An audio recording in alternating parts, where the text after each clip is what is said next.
markets are crashing around the world for the second day in a row. The consensus is that the president's tariffs were much higher than expected and based on economic formulas that people do not understand.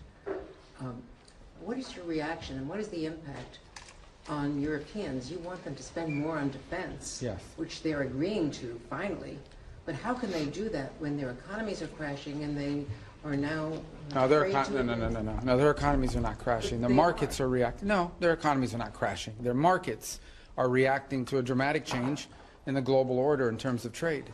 And so what happens is pretty straightforward. If you're a company and you make a bunch of your products in China, and all of a sudden shareholders or people that play the stock market realize that it's going to cost a lot more to produce in China, your stock is going to go down. But ultimately, the markets, as long as they know what the rules are going to be moving forward, and as long as that's set and you can sustain where you're going to be, the markets will adjust. Businesses around the world, including in trade and global trade, they just need to know what the rules are. Once they know what the rules are, they will adjust to those rules.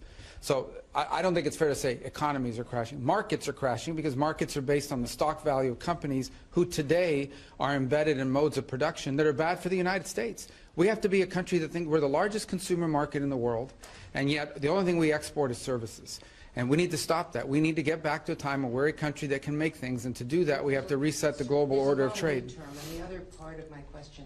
Well, the worst thing is to leave it the way it is forever. I mean, just can't continue. We can't continue to be a country that doesn't make things. We have to be able to make things to provide jobs for Americans. That's it. It's that simple. China is an example. I mean, it's outrageous. I mean, they don't consume anything. All they do is export and flood and distort markets in addition to all the tariffs and barriers they put in place.